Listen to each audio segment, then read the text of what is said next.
Hello friends, स्वागत है आपका मेरे YouTube चैनल में। मैंने अभी तक आपको जो चैप्टर पढ़ाया हुआ है उस चैप्टर का अनुपात के चैप्टर के 2 पार्ट पढ़ा चुकी हूँ मैं आपको। आज मैं आपको पढ़ाने जा रही हूँ तीसरा पार्ट। कुछ अगले लेवल के सवाल बताऊंगी और जो एग्जाम में पूछे गए हैं ऐसे सवाल बताऊंगी। ठीक है, तो चलिए स्टार्ट करते हैं आज की क्लास।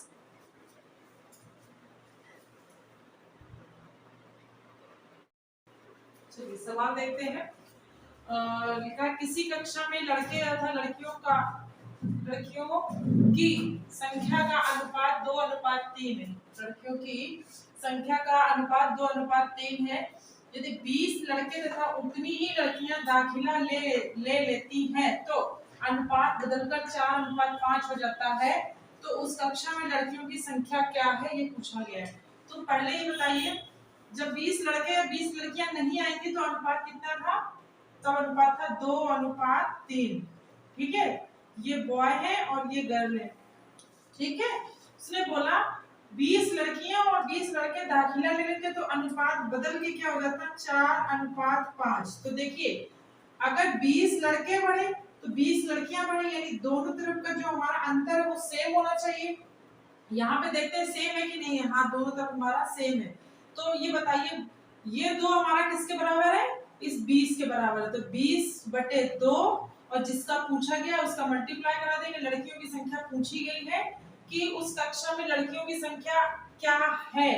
तो अगर पहले वाली पूछता है तो 3 का मल्टीप्लाई करा देंगे और अगर बाद वाली पूछता है तो 5 का मल्टीप्लाई करा देंगे। तो लेकिन उसने पहले वाली पूछा क्योंकि पहले क्या थी ये समझ लीजिए। 2 से काटेंगे 10 हो जाएंगे, तो यानी आंसर आ जाएगा 10 3 30। यानी पहले लड़कियां थी उसमें कितनी?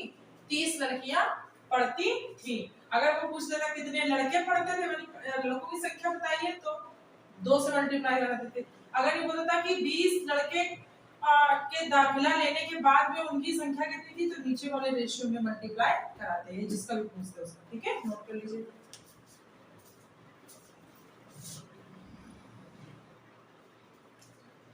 अगला सवाल देखते हैं। दो संख्याएं हैं 5:8, यानी पहली संख्या ये है और दूसरी संख्या ये है। ठीक है, ये याद रखिएगा, पहली संख्या ये और ये है दूसरी संख्या का अनुपात है। ठीक है, यदि प्रत्येक संख्या में 15 घटा दिया जाए तो यह अनुपात 2:5 हो जाता है।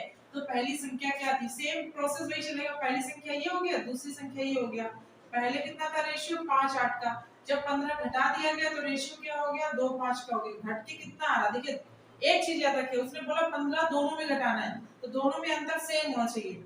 तो यहाँ पे अंतर देखो 3 का आ रहा है, यहाँ भी 3 का आ रहा है, यानी कि हमारा ये 15 किसके बराबर है? 15 सवाल के हिसाब से, हमारे हिसाब से अंतर कितना आ रहा है? 3। जिसका पूछा गया वो मल्टीप्लाई करा देंगे। पहली संख्या क्या थी? तो पहली संख्या 5 का मल्टीप्लाई करा देंगे। तो 3 5 15, आंसर हो जाएगा 5 × 5 यानी कि 25। पहली संख्या कितनी थी? 25 थी। यही हो गया आपका आंसर।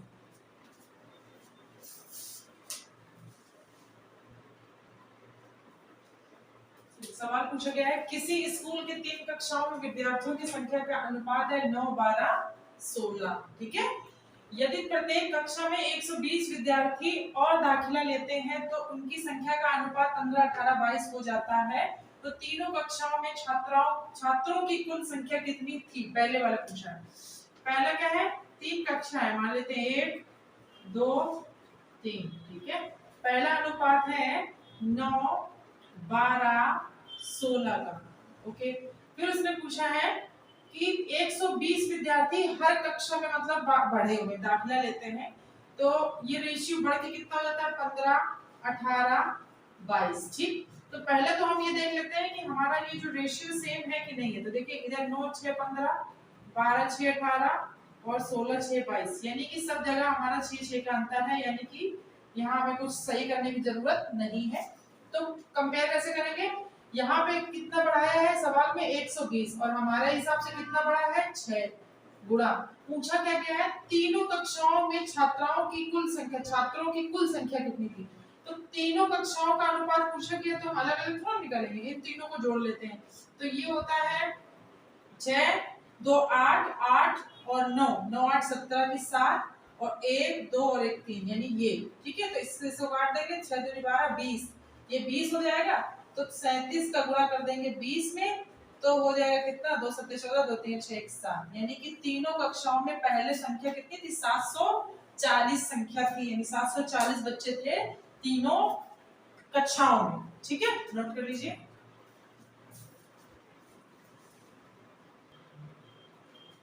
एक सवाल और था जो मैं आपको बताना भूल गई थी।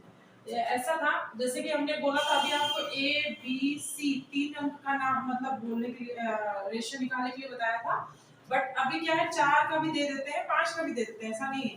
तो हमें उसमें कैसे निकालना होगा, तरीका वही है, ए बी सी डी, ठीक है, चारों को रख लिया। अब जिसके मान जैसे दिए गए वैसे ही रखते चले जाते हैं। ए बी का मान दिया 10 11 रख दिया, ठीक है।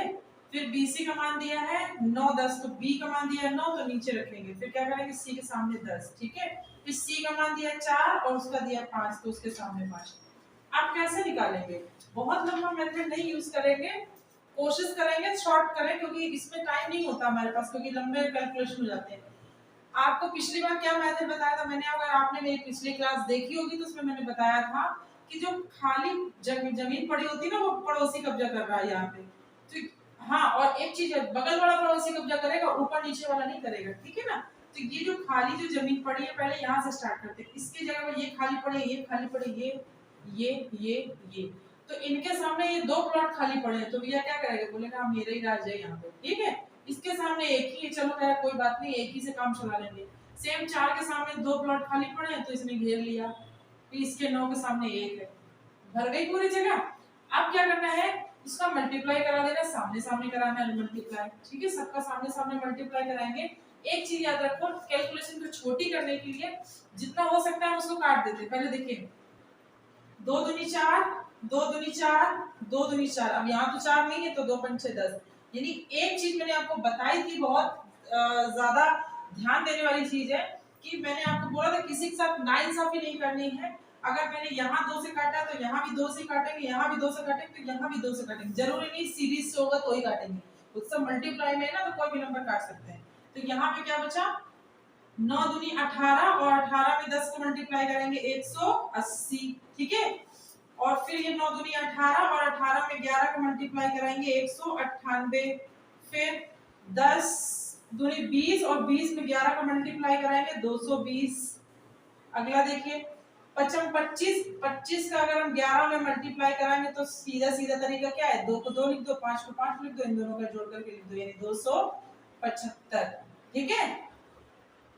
यही हमारा आंसर होगा। इसी में प्रैक्टिस के लिए मैं आपको एक और बता दे रही हूं।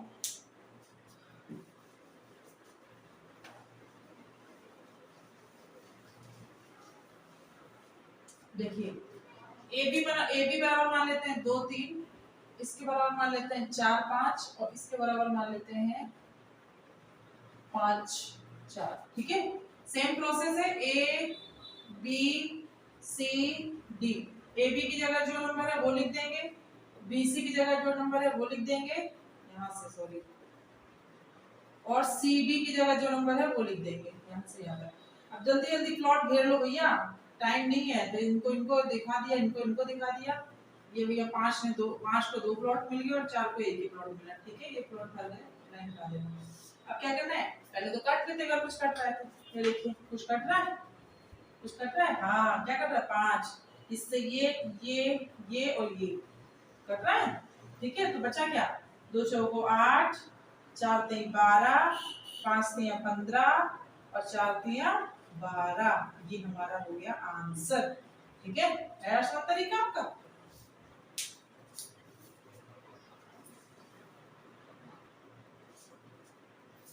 सवाल पूछा गया, जो मैंने अभी 2 सवाल बताए वैसे ही है, बट पूछने का तरीका अलग कर दिया गया है। बोला यदि ए बी का भाग 4/5 हो, यानी ए बी का बोला गया है 4/5, ए का 4 हो गया, 5 उसका हो गया। कैसे हो गया, हमने बोला था आपको 4/5 को हम 4:5 लिख सकते हैं ना, तो आ गया 4/5, ठीक है। फिर उसने बोला बीसी, बीसी बराबर क्या बोला है, बीसी बराबर बोला 2/3, यानी 2:3। इसके बाद में इसको भी ऐसे ही लिख लेते हैं अभी के लिए, ए बी 4:5, और सी डी का कितना सॉरी सी डी का कितना बोला गया है, 7:12। ABCD का मान निकालना है, रख लेते हैं वैल्यू ABCD। AB का मान है 4, इनका 5, इनका 2, इनका 3, इनका 7, इनका 12। ये लीजिए प्लॉट में कब्जा जल्दी जल्दी करा दीजिए और जो कट रहा है उसको काट दीजिए। ठीक है, देखते हैं क्या कट रहा है। इसमें 4 है, इसमें 2 है, तो इसमें कोई नंबर नहीं कट रहा। ठीक है, इसमें 12 है, तो जब कोई नंबर कट ही नहीं रहा तो छोड़ देते हैं। और अगर इन तीनों नंबर का इधर इधर कहीं होगा तो ये कटेगा, नहीं तो नहीं कटेगा। ये 3 का इधर कुछ भी कट मतलब डिविजिबल नहीं है, इधर भी नहीं है, इधर है केवल, तो कोई मतलब नहीं, सबका मल्टीप्लाई कराना पड़ेगा। तो 4 दूनी 6, 4 दूनी 8, 8 सत्ते 56। ठीक है, 5 दूनी 10, सत्ते 70 और 5 तिया 15, 15 सत्ते 105 और ये 5 से 15 और 15 12 का गुणा कराते हैं तो आता है शायद से 180। क्लियर कर लेते हैं भैया, गलत भी हो सकता है। हाँ सही है, ऐसा नहीं, कुछ कुछ कभी कभी कैलकुलेशन हो जाती है, ऐसा नहीं है। ठीक है, तो ये हो जाएगा एबीसीडी के बराबर पूछा गया था। अगला सवाल है दूध और पानी के 42 लीटर मिश्रण में, पहली बात तो मैं बता दूं ये ज्यादा क्वेश्चन पूछा जाता है तो इसीलिए मैंने इसको लिखा है। दूध और पानी के 42 लीटर मिश्रण में दूध और पानी का अनुपात है 5:2। ठीक है, ये दूध को हम लोगों ने लिख लिया मिल्क और पानी को लिख लिया वाटर का W। ठीक है, पहले अनुपात कितना है 5:2। यदि इस मिश्रण में 3 लीटर पानी और डाल दिया जाए तो नए मिश्रण में दूध और पानी का अनुपात पूछा गया है। तो एक चीज बताइए, ये टोटल कितना है 42 लीटर और हमारे हिसाब से टोटल कितना अनुपात में 7 लीटर। तो हम पहले क्या कर लेंगे, दूध को अलग कर लो या पानी को अलग कर लो तो ये अलग अलग पता चल जाएगा। तो 42 लीटर 42 लीटर किसके बराबर है 7 के। ठीक है, तो किसका निकाले, पहले दूध का तो निकाल लेते कितना है, तो 7 6 42 यानी कि 30 लीटर हमारा क्या है मिल्क। तो सीधी सी बात है, अगर टोटल मिश्रण 42 लीटर है, 30 लीटर दूध है, तो पानी कितना हुआ 12 लीटर। ठीक है ना, पानी कितना मिलाया 12 लीटर मिलाया गया था। तो उसने बोला अभी 3 लीटर और मिला, मतलब अभी उसको तसल्ली नहीं मिली है तो उसने 3 लीटर और पानी डालने के लिए बोल दिया। 3 लीटर और पानी मिलाना है, तो भैया हमारा जो पहले 12 लीटर दूध पानी था इसमें 3 लीटर और पानी मिला देंगे तो अब पानी कितना हो जाएगा 15 लीटर। दूध हमारा कितना है 30 लीटर, तो 30:15 यानी कि अगर इसको हम काटेंगे तो निकलेगा 2:1। ये हमारा होगा आंसर। ठीक है, मतलब 2:1 निकल के आएगा अगर हम 3 लीटर इसमें पानी और मिला देते हैं।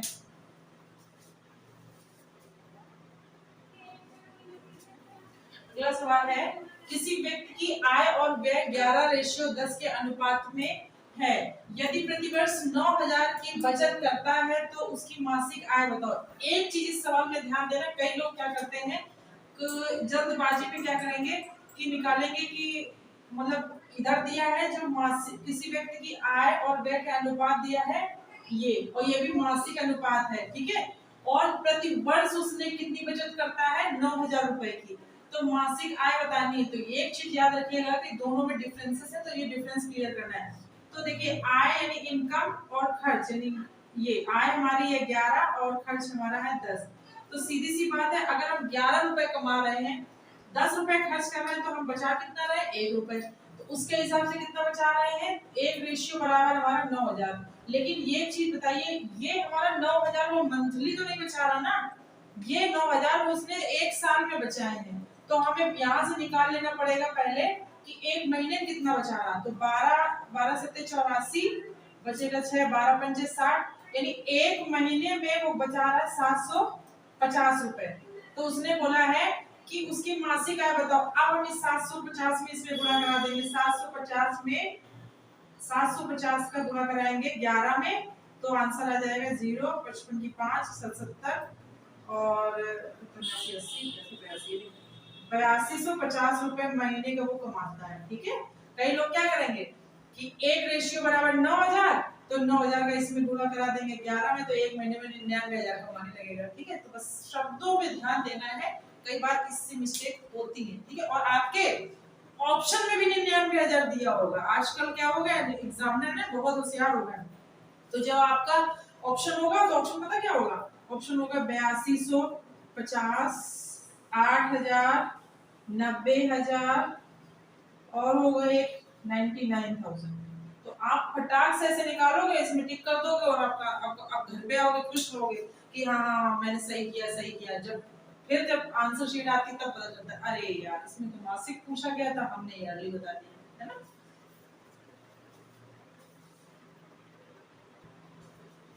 अगला क्वेश्चन है 750 रुपए को ए बी तथा सी में इस प्रकार बांटा गया है कि ए बी रेशियो इसको इतना मिला और बीसी का रेशियो देखा जाए तो इतना मिला है, यानी कि ए बी का रेशियो 5:2 और बीसी का रेशियो 7:13। तो ए का भाग बताना है। तो सिंपल सी बात है, पहले तो हमें उसी मेथड से एबीसी का भाग को निकाल लेना रेशियो। तो 5:2 और ये हो जाएंगे 7:13। तो इसको क्या करेंगे, फटाफट इसका रेशियो निकालेंगे। 7 गुना होता है 35। कुछ कट रहा है क्या? नहीं, कुछ नहीं कट रहा। 7 गुना 35, 7 दूनी 14 और 13 दूनी 26, यानी ये रेशियो। उसने बोला 750 रुपए, तो पहले इन तीनों को क्या कर लेंगे, इन तीनों को जोड़ेंगे, 750 से भाग दे देंगे में 6 4 10 5 15 2 3 3 6 1 7। और पूछा किसका क्या, ए का है भाग। तो ए का भाग कितना है, 35 है। तो हम कर देंगे, ये 10 बार जाएगा तो 10 का गुणा करेंगे 35 में तो हो जाएगा 350, यानी यही हो गया आपका आंसर। ठीक है,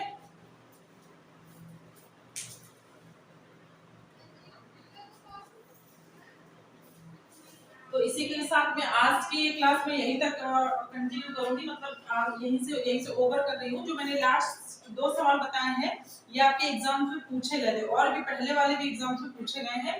तो पढ़ाऊंगी वही सवाल जो एग्जाम्स में आके आ चुके हैं। ठीक है, इसके बाद से आप लोगों को इसे और अच्छा टॉपिक टाइप पढ़ाऊंगी कल आपको नेक्स्ट क्लास में। तो वीडियो को लाइक कीजिए, शेयर कीजिए, सब्सक्राइब करिए। और एक चीज और बता दूं मैं आपको कि अगर ऐसा वैसा कोई सोशल मीडिया में वीडियो वायरल हो जाते हैं, मतलब जो स्टडी से दूर रहता है, वो वीडियो को वायरल होने में बिल्कुल टाइम नहीं लगता है, क्योंकि उनका फालतू का भी रहता है तब भी वायरल हो जाते हैं, कुछ भी नहीं होता है। लेकिन मैंने देखा है जो वीडियो में जिसमें कुछ अच्छी बात होती है, कुछ कही जाती है, वो वीडियो वायरल नहीं होते। तो प्लीज लाइक शेयर सब्सक्राइब जरूर करिए। Thank you.